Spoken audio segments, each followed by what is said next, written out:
प्रिय प्रतिभागियों, सादर नमस्कार।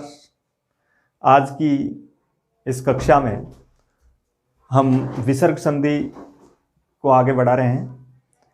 इससे पहले हमने विसर्ग संधि की 3 संधियों के बारे में पढ़ा था, उत्व, यलोप और रुत्व। इसके बाद एक और विसर्ग संधि का एक भेद है जिसका नाम सत्व संधि है। तो देखिए ध्यान से, केवल इन 4 बातों पर विशेष ध्यान रखना है अपन को। एक और लास्ट में एक रे लोप के नाम से और है, जिसमें रे के बाद रे आने पर प्रथम रे का लोप होता है। तो हमको केवल इतना ध्यान रखना है इसमें कि जहां भी विसर्ग के रूप में हमको विसर्ग संधि नजर आएगी, तब हमको उसमें ये चारों स्थितियों में से उसको देखना है कि कहाँ कौन सी संधि हो सकती है। तो इसके लिए सबसे पहली बात, पहले भी मैंने आपको बताया है कि यहाँ केवल आज हम सत्व संधि को पढ़ रहे हैं, उनको हम पहले पढ़ चुके हैं, लेकिन फिर भी एक बार वापस थोड़ा सा देख लें कि इधर जब भी इस संधि की तरफ चलेंगे तब हमको ये याद रखना है कि उस विसर्ग के पश्चात हमको इनको देखना है, ये होना चाहिए। ऐसी स्थिति आने पर वहां सत्व संधि का प्रयोग किया जाएगा। और अगर ये अक्षर नहीं आते हैं तब वहां इन तीनों में से कोई हो सकता है। इसलिए पहले तो ये देख लें कि हमको विसर्ग के पश्चात ये अक्षर देख करके निर्धारित करना है कि कहां पर सत्व होगा और कहां पर ये तीन हो सकती है। उत्व संधि के रूप में हम जब परिवर्तन करते हैं तो वहां परिवर्तन के तौर पर ओ हो जाता है, उसको गुण होकर के। ये लोप में जब परिवर्तन करते हैं तो वहां विसर्ग का एक तरह से लोप हो जाता है, और रुत्व का जब प्रयोग करते हैं तो वहां रे आ जाता है। जैसा इनका नाम है उसी तरीके से उसमें परिवर्तन पाया जाता है। रुत्व संधि का मतलब जहां पर हम रे करेंगे तो ऐसी स्थिति में उसको हम रुत्व संधि कहेंगे, और जहां विसर्ग का लोप हो रहा है तब उसका नाम हम यलोप संधि करेंगे। जहां ओ के रूप में विसर्ग को परिवर्तन पाया जा रहा है वहां हम उत्व संधि का नाम लेंगे। यहां इनके अतिरिक्त बचे हुए अक्षर इधर आ जाते हैं और उनको हमने पहले पढ़ चुका है। अब यहां रे लोप आगे पढ़ेंगे, पहले इसको सत्व संधि को देखिए।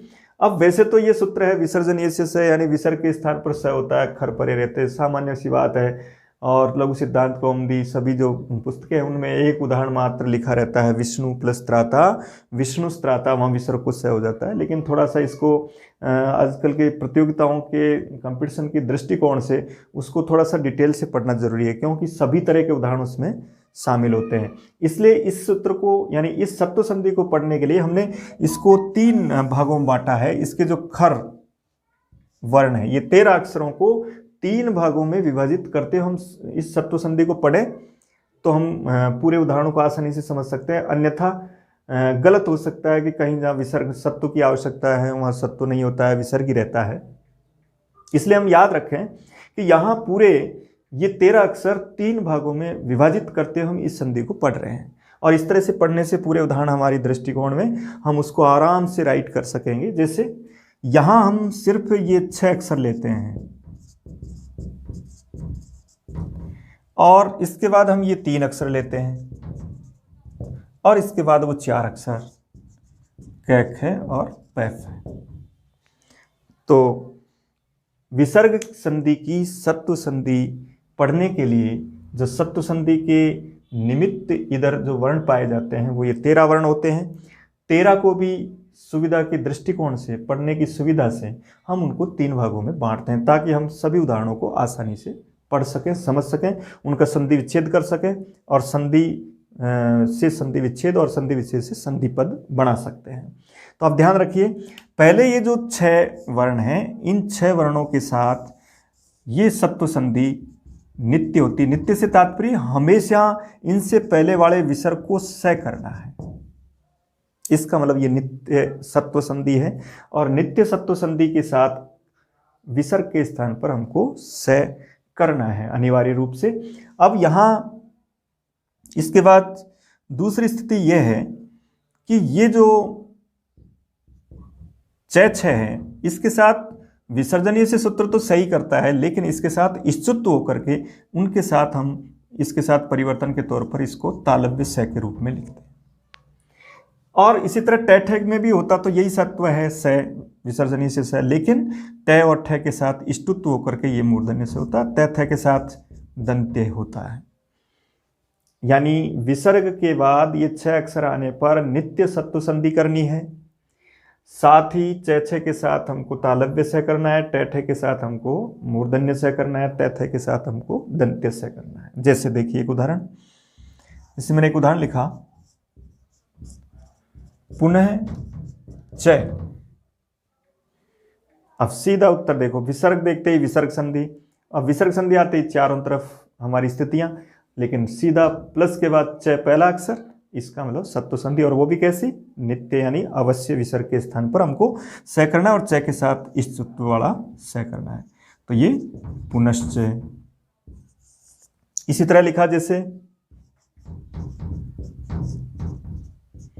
रुद्रई छिन्ना, तो यहां भी देखिए विसर्ग के बाद छ, इसका मतलब विसर्ग के स्थान पर सत्व संधि होगी और इष्टत्व करके हम रुद्रई छिन्ना,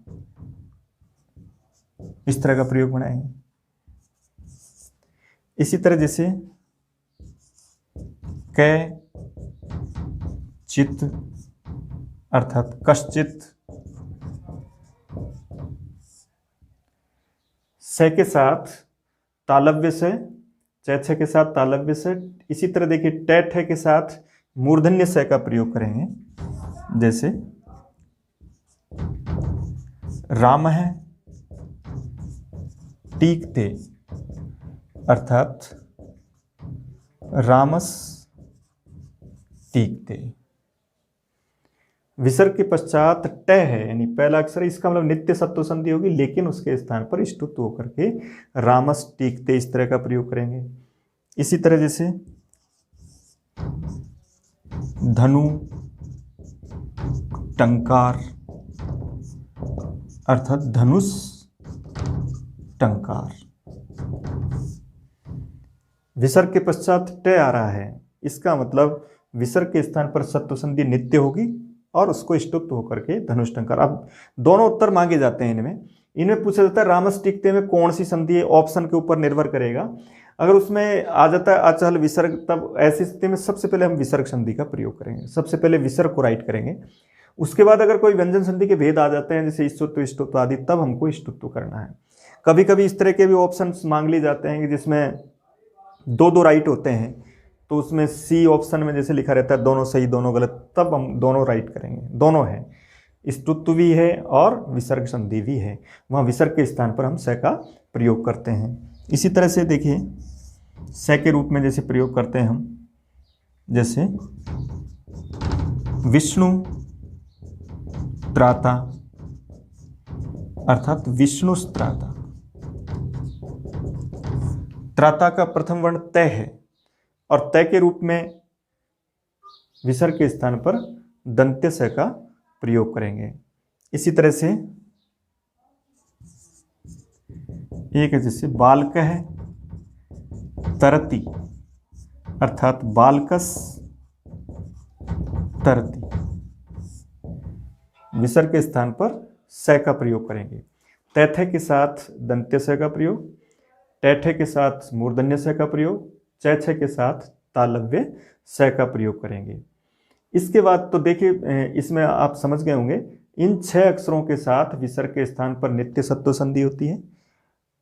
दोनों अक्षरों के साथ वो स तालव्य में बदल जाता है, टैठे के साथ मूर्धन्य में बदल जाता है और तैथे के साथ वो दंत्य स के रूप में ही रहता है।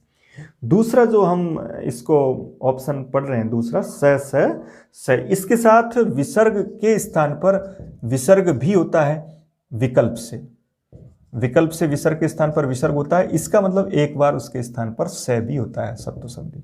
तो जैसे प्रश्न आ जाता है विसर्गस्य परे स सत्वे सति कै संधि भवति, तो वहां पर विसर्ग भी हो सकती है और सत्व भी हो सकती है, यानी उसको विसर्ग भी हो जाएगा और उसके स्थान पर स भी हो जाएगा।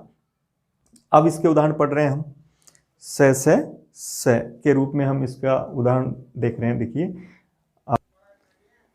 विसर्ग के स्थान पर क्या परिवर्तन करें अगर विसर्ग के पश्चात स हो तो देखिए ये विसर्ग के पश्चात इनके होने पर विसर्ग के स्थान पर विकल्प से विसर्ग होता है, और जब विकल्प से विसर्ग होता है तो एक बार विसर्ग भी होता है और एक बार स भी होता है। लेकिन प्रथम उदाहरण हम विसर्ग का ही लिखते हैं, जो कार्य पहले किया जा रहा है वासरी सूत्र से विकल्प से विसर्ग किया जा रहा है, इसका हम विसर्ग वाले को प्राथमिकता देते हैं। उसके बाद से का भी प्रयोग कर सकते हैं। तो देखिए जैसे एक उदाहरण लिखा,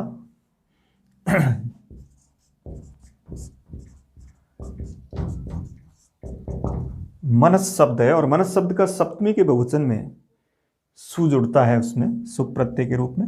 तो यहां ये भी राइट है और ये भी राइट है, क्योंकि यहां विसर्ग के पश्चात स का प्रयोग है। इसी तरह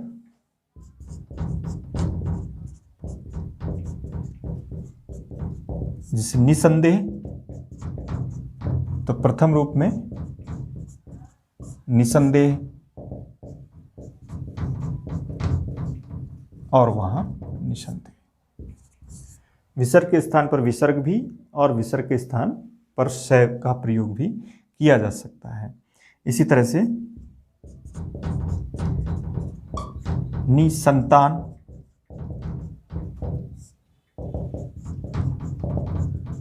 निसंतान अथवा निसंतान।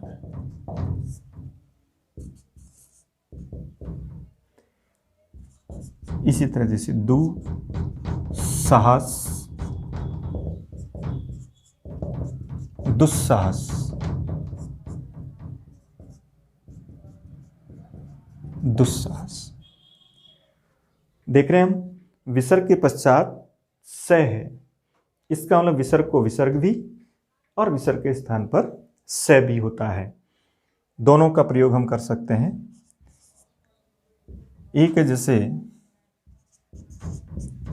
हरि सेते, अब देखिए विसर्ग के बाद वही स है, तो यहां पर हरि सेते अथवा हरिष्यते। विसर्ग के पश्चात जिस तरह का स होगा उसी प्रकार का स किया जाएगा। हरिष्यते,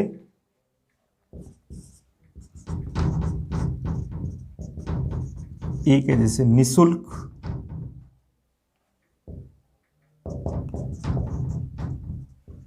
निशुल्क है और निःशुल्क। विसर्ग के स्थान पर विसर्ग अथवा स का प्रयोग करेंगे।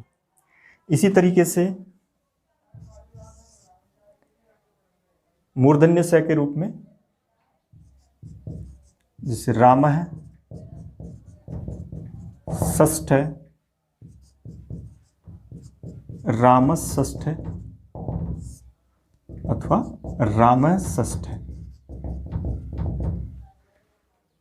विसर्ग उसके पश्चात सत्तु का प्रयोग, इसलिए वहां विसर्ग की जगह विसर्ग, और जब सत्तु करेंगे तो मूर्धन्य स है, इसलिए मूर्धन्य स का ही हम प्रयोग कर सकते हैं।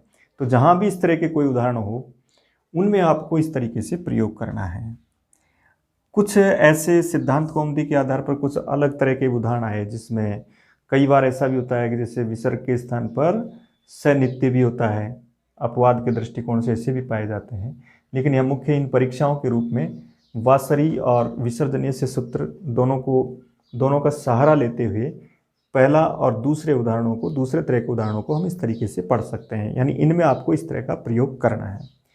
तीसरा ऑप्शन इसका थोड़ा सा कठिन है कि कैखे और पैफे के साथ हम इस विसर्ग संधि को जब पढ़ेंगे, सप्तु संधि को, तो यहाँ थोड़ी सी जटिलता है। उसको थोड़ा सा इस तरीके से अगर हम पढ़ें तो ये इसको भी हम सरलता से सीख सकते हैं। देखिए ध्यान से थोड़ा सा, अब हम कै, ख, प और फ के साथ विसर्ग की स्थिति को देखते हैं।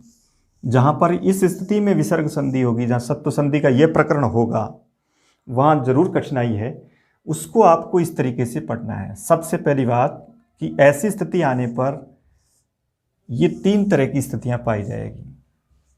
सबसे पहले इनके पर में रहने पर विसर्ग के स्थान पर एक इस तरह का चिन्ह होता है, जो क और ख से पहले चिन्ह यह लगता है, तब उसको जिह्वामूलीय के नाम से जानते हैं।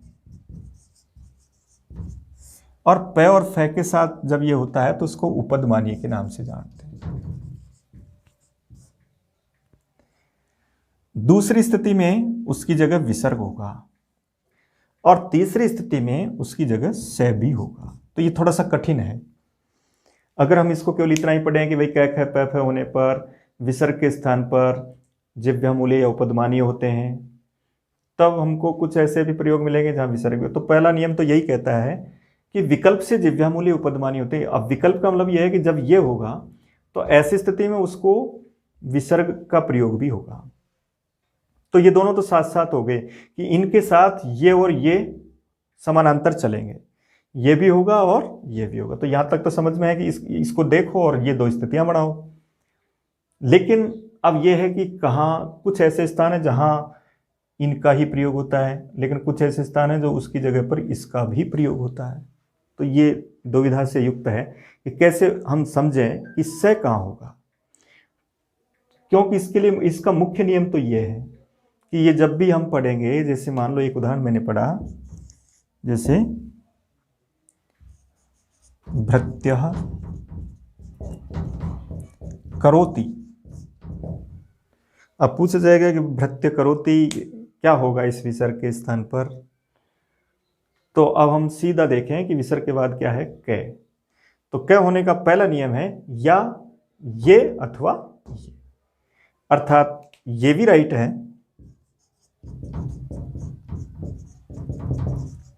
और ये भी राइट है।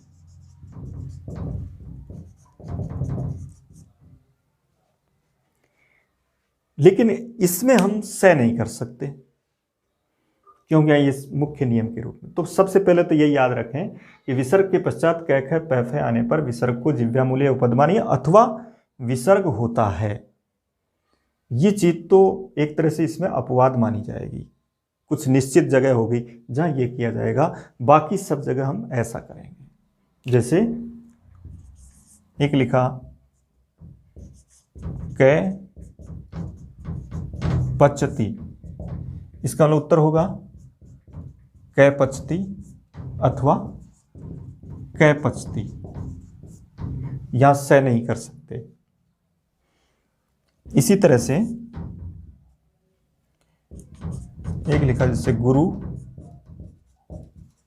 पाठयति, तो यहां होगा गुरु पाठयति अथवा गुरु पाठयति। इसी तरह से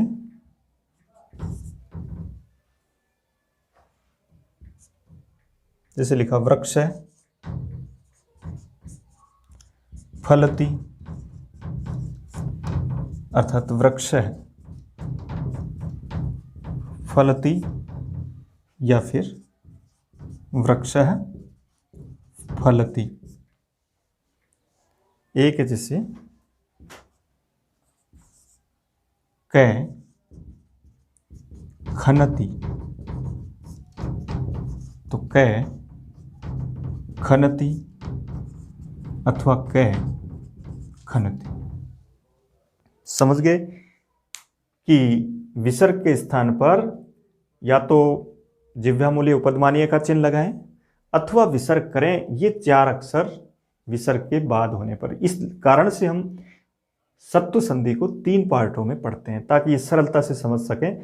अब इनके साथ प्रथम दृष्टि में ये करने हैं, लेकिन अब ये कहा जाए कि हम जैसे कई उदाहरण पढ़ते हैं, जैसे मान लो ये कहा गया कि भाई ये आवी प्लस कार, तो यहाँ क्या होगा, क्या विसर्ग होगा, क्या जिह्वामूलीय लगेगा, यस होगा, तब इसका कहा जाता है कि यहाँ आविष्कार होगा। तब दिक्कत है कि ये कै पीछे होने पर भी स हुआ। तो अब हम पढ़ने जा रहे हैं कि इन चारों अक्षरों के साथ स कब होता है। मुख्य नियम तो यह है।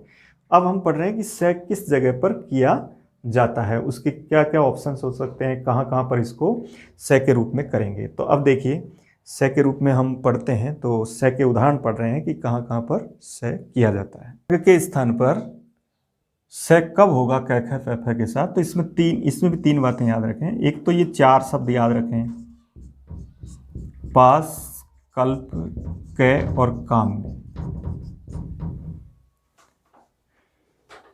दूसरा है, ये कुछ याद रखें उपसर्ग, जैसे निस वाला है, जैसे दुस वाला है, जैसे आवी है, जैसे बही है। मुख्य रूप से ये इन चारों का चित्र याद रखना है। बाकी और भी हो सकते हैं, जैसे चतु शब्द है उसके रूप में हम प्रयोग कर सकते हैं। तो अब देखिए यहां ये चारों एक तरह से तद्धित प्रत्यय के रूप हैं, और उन प्रत्यय के रूप में अगर किसी शब्द के पश्चात ये जुड़ते हों तो देखिए ये प या कैसे ही प्रारंभ है, तो ऐसी स्थिति में वहां अगर ये जुड़ते हैं तो वहां पर हम इसको सत्व संधि कर देंगे। जैसे देखिए यस कल्पम, तो इसको यशस कल्पम करेंगे।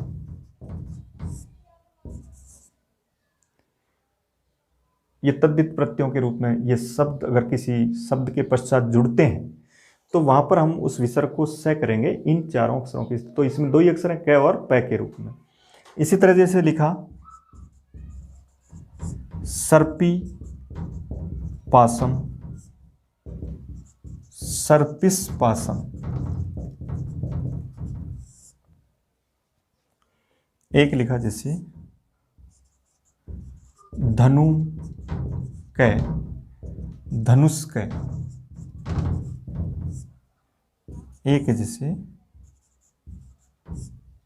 मनः प्लस पासम,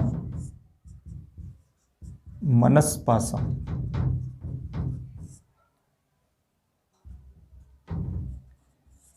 एक है जैसे यशः काम्यम, यशस काम्यम। पास, कल्प, कै और काम्य, इनके पश्चात होने पर विसर्ग के स्थान पर सत्व किया जाता है। थोड़ा सा और समझें इसको कि अगर वो विसर्ग के इधर ए या आ है तब हमको दंत्य स लिखना है, और अन्य कोई स्वर आ जाता है जैसे ई आ गया तब हमको मूर्धन्य स लिखना है। इणय स के आधार पर ऐसा किया जाता है, और सौप दादव के आधार पर ये विसर्ग के स्थान पर दंत्य स का प्रयोग करते हैं। इसी तरह अब दूसरे में ये पढ़ते हैं हम ये चार, वहाँ भी आप इस तरीके से याद रखें, अधिकतर उदाहरण इनके ही होते हैं। और भी एक आध शब्द जैसे चतुष शब्द है उसमें भी विसर्ग का प्रयोग होता है, जैसे चतु प्लस कपाल, चतुष कपाल, ऐसे प्रयोग आएंगे। लेकिन यहाँ इन चारों के उदाहरण इन कंपटीशन की परीक्षाओं में जो पूछे जाते हैं वो नी, दू, आवी और बही के रूप में ही ज़्यादातर उदाहरण पूछे जाते हैं। तो इनमें भी देखें, इनके साथ भी आपको सत्व करना है। जैसे नी पाप है, निष्पाप है।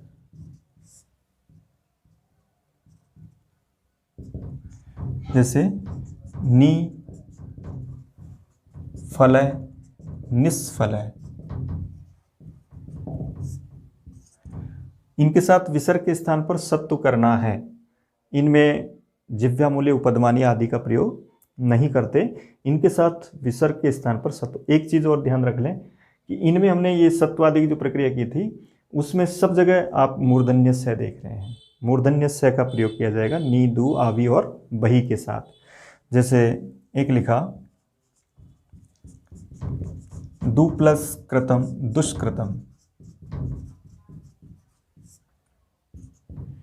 एक है जैसे आविकार, आविष्कार। एक है जैसे बही कृतम, बहिष्कृतम। इनके साथ हमको विसर्ग का के स्थान पर सत्व का प्रयोग करना है। नी के साथ, दू के साथ, आवी के साथ और बही के साथ। चतु शब्द में भी ऐसा कर सकते हैं, जैसे चतु कपालः,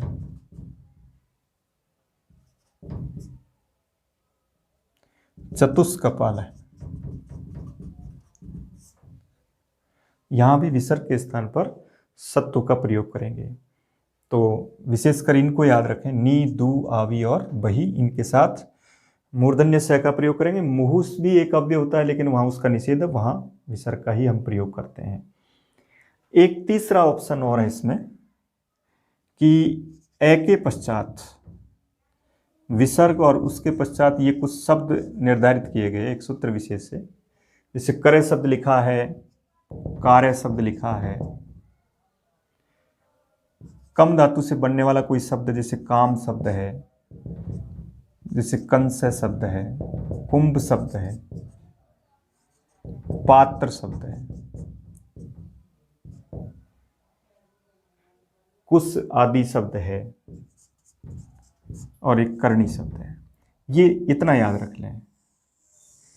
ऐसी स्थिति होने पर विसर्ग के स्थान पर वहां भी हमको स करना है। जैसे एक उदाहरण लिखा, यशः करी, यशस करी। तो यहां देख रहे हैं आप, ए के पश्चात करे लिखा है, करी लिखा है, कार्य लिखा है। करे से बनने वाला शब्द अकारांत पुल्लिंग अथवा इकारांत स्त्रीलिंग। इसी तरह जैसे आये करे, अयस करे। इसी तरह लगा जैसे मन है या यश है, काम है, यशस काम है। एक ले से अये कुंभ है, अयस कुंभ है।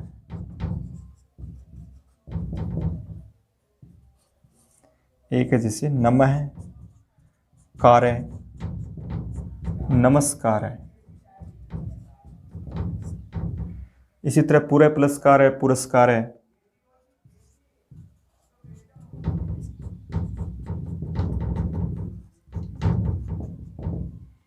इनके सब के साथ ये शब्द आने पर ये अधिकतर अयस शब्द के साथ ज़्यादातर उदाहरणों का प्रयोग है, क्योंकि कंस, कुंभ, पात्र ये सब बर्तन के रूप में और अयस लोहे को कहते हैं, तो उससे बनी हुई वस्तु के रूप में इन शब्दों का प्रयोग हुआ। अधिकतर करे और कार्य के रूप में इनका हमको प्रयोग करना है। इनके अलावा भी दो उदाहरण इस तरह के हैं, जैसे निपातित उदाहरण है भा करे, भास करे, और एक है भ्रातु पुत्र है, भ्रातुस पुत्र है। इस तरीके से हम विसर्ग के स्थान पर स वाली कै ख पै फै के साथ संधि को पढ़ेंगे। पूरा एक बार वापस देखें। विसर्जनीय से सूत्र एक महत्वपूर्ण सूत्र है और उसका मतलब है विसर्ग के स्थान पर स होता है, खर परे रहते, लेकिन उसको पढ़ने के दृष्टिकोण से नहीं, तो अगर एक साथ ही यही नियम पढ़ लिया कि भाई खर परे रहते तो बड़ी दिक्कत हो जाएगी, क्योंकि यहाँ इनमें कहीं पर स हो रहा है, कहीं पर स हो ही नहीं रहा। जैसे मनस प्लस कामना है तो मनस कामना ही होगा, और यहाँ इस तरह के कई उदाहरण होंगे, जैसे कै करोती आएगा तब हम उसमें स कर देंगे, लेकिन ऐसा स नहीं करना है। उनके साथ हमको क्या करना है, विसर्ग या जिह्वा मूल्य का प्रयोग करना है। तो इन चार अक्षरों के साथ अलग पढ़ें। स के साथ दो ही बात है कि स के साथ विसर्ग भी होता है और स भी होता है, और च टैठ और तैथे के साथ नित्य सत्व संधि होती है। इस तरीके से हम सत्व संधि को पढ़ते हैं। सत्व संधि के पश्चात ये विसर्ग संधि की समाप्ति, एक तरह से एक रेलोप संधि का नाम और है इसमें, उसको और देखते हैं आगे। देखिए इसी में सत्व संधि के पश्चात एक शॉर्ट टॉपिक और विसर्ग संधि का है, रेलोप संधि के रूप में जाना जाता है।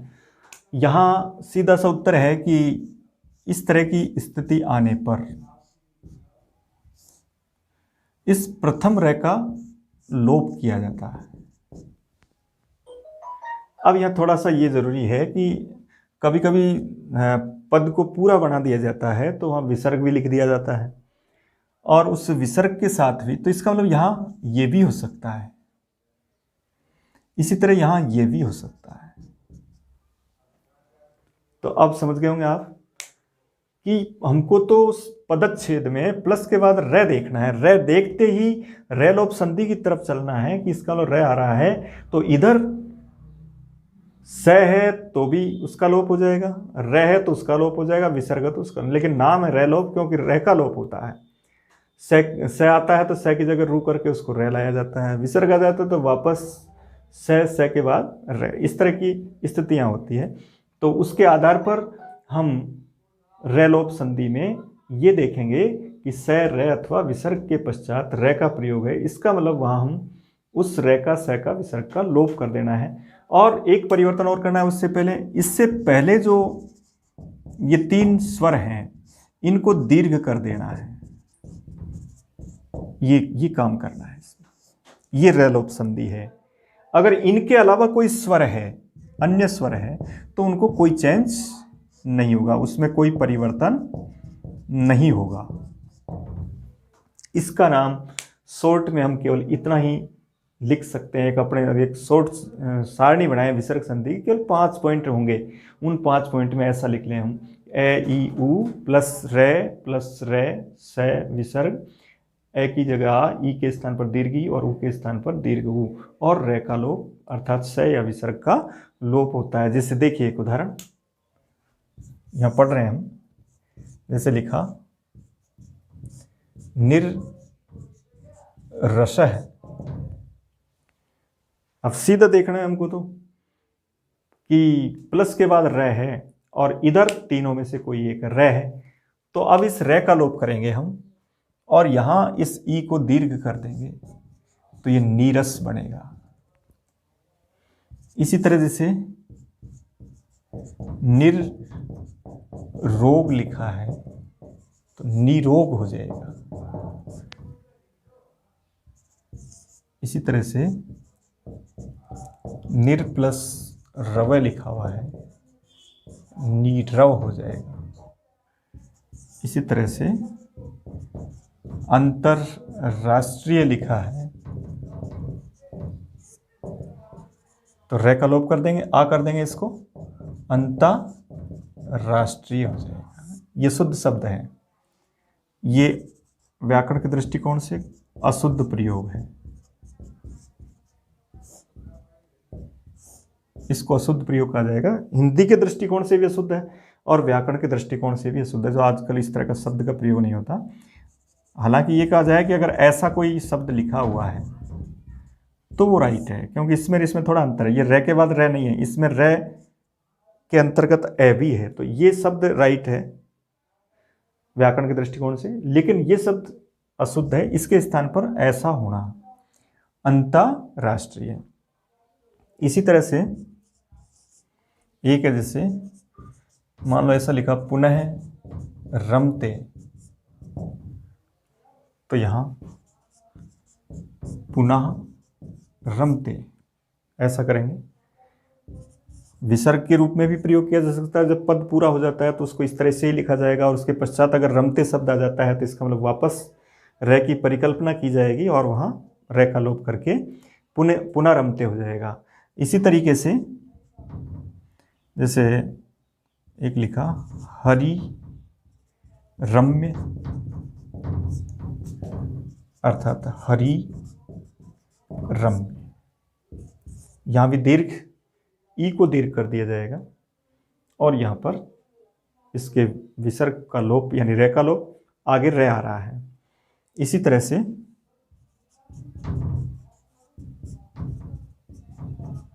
राजते, तो यहां पर भी विसर्ग के बाद रे देख रहे हैं, इसका मतलब यह ऊ दीर्घ हो जाएगा, शंभु राजते। यहां तीनों तरह के उदाहरण मिले हमको, ए ई उ, उनकी जगह ये करना है। अब जैसे एक इस तरह का उदाहरण मान लो,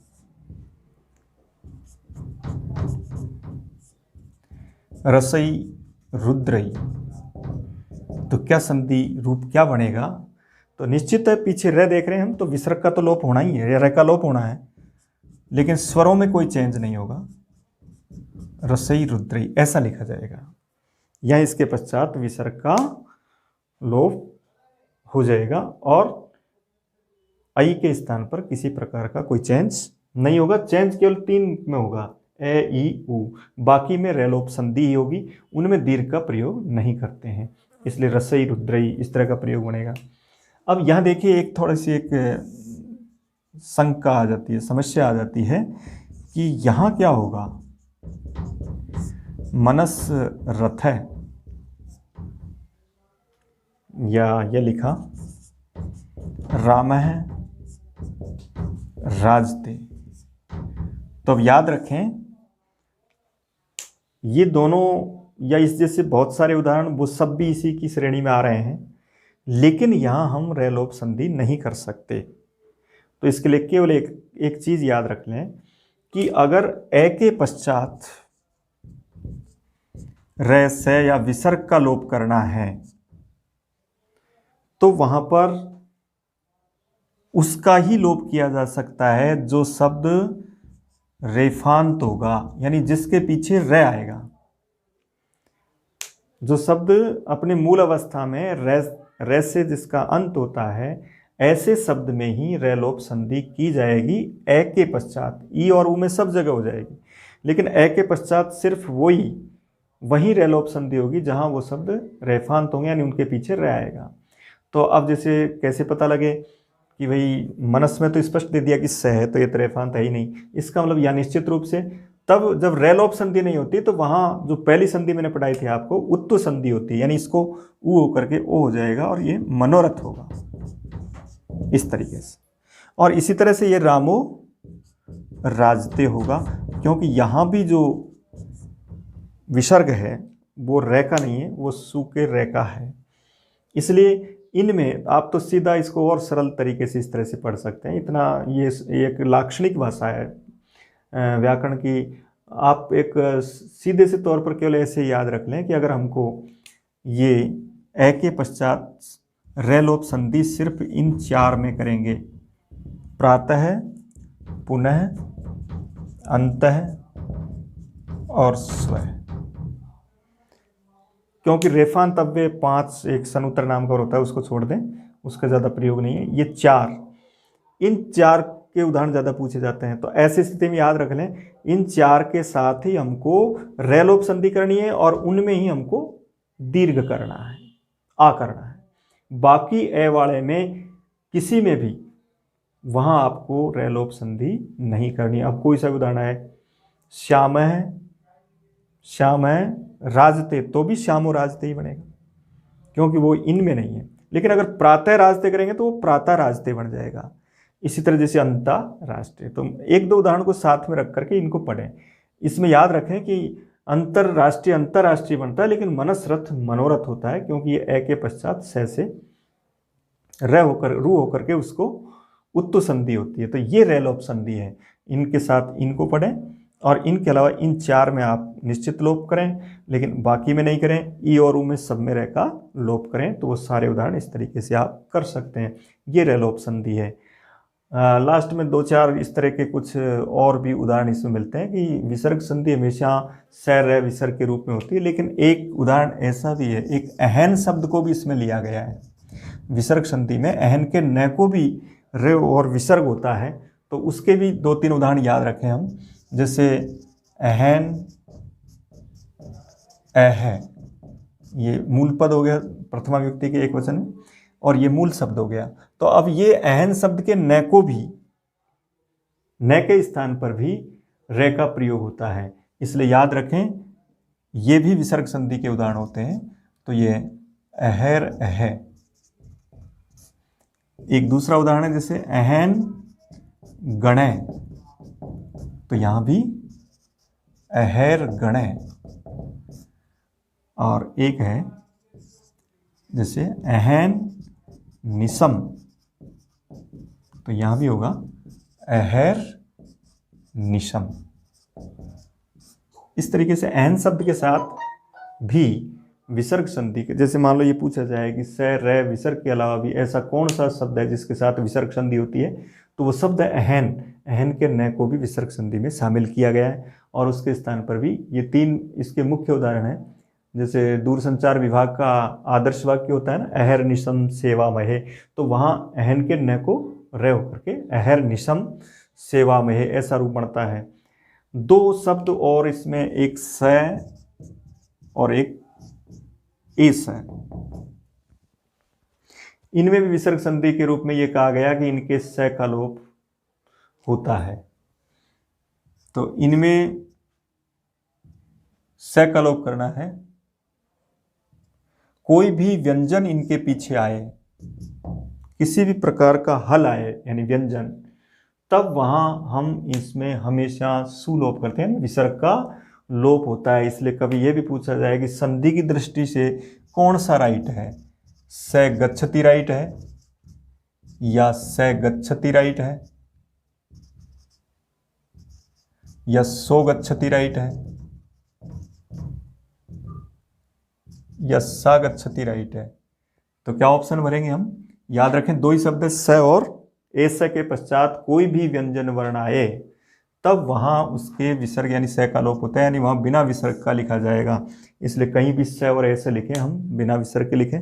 ज़्यादातर हम ऐसे इस तरह के उदाहरण लिखते हैं कि स और ऐसे को हम विसर्गांत के रूप में ही ज़्यादा लिखते हैं, जबकि ऐसा संधि के दृष्टिकोण से नहीं है। वाक्य में संधि विवक्षाधीन होती है, चाहे तो करें चाहे नहीं करें, लेकिन जब नाम कहा जाए कि यहाँ संधि के रूप में क्या प्रयोग बनेगा, तब निश्चित रूप से वहाँ स गच्छति या ऐसा गच्छति बनेगा, क्योंकि इनके पश्चात, दोनों शब्दों के पश्चात स का लोप होता है, यानी विसर्ग का लोप होता है कोई भी व्यंजन आने पर। इस तरीके से हम पूरी विसर्ग संधि को आराम से पढ़ सकते हैं। पांचों के रूप में याद रखें आप। और जब ये उत्व संधि है ओ आ रहा है मनोरथ, जब रुत्व संधि है रे आ रहा है जैसे कबीर वदती, जैसे आपका ये लोप आ रहा है तो वहाँ विसर्ग का लोप करेंगे जना गच्छन्ति, और जब से आ रहा है तो 13 अक्षर, 13 और 20 अक्षर के रूप में और स्वरों के रूप में विसर्ग संधि को आसानी से पढ़ा जा सकता है। पूरे उदाहरणों को एक बार थोड़ा सा किसी पुस्तक के और भी उदाहरणों को हम कर सकते हैं। कल की क्लास में वैसे हम आपको इनके अब तक जो संधियाँ पढ़ी है उसके लगभग 100 उदाहरणों का अभ्यास करवाएंगे, और उसमें आप देखेंगे कि उनको अगर आपने इनको पढ़ा है तो निश्चित रूप से पूरे के पूरे 100 आप राइट कर सकते हैं। तो कल के अभ्यास के लिए आप इंतज़ार करें। धन्यवाद।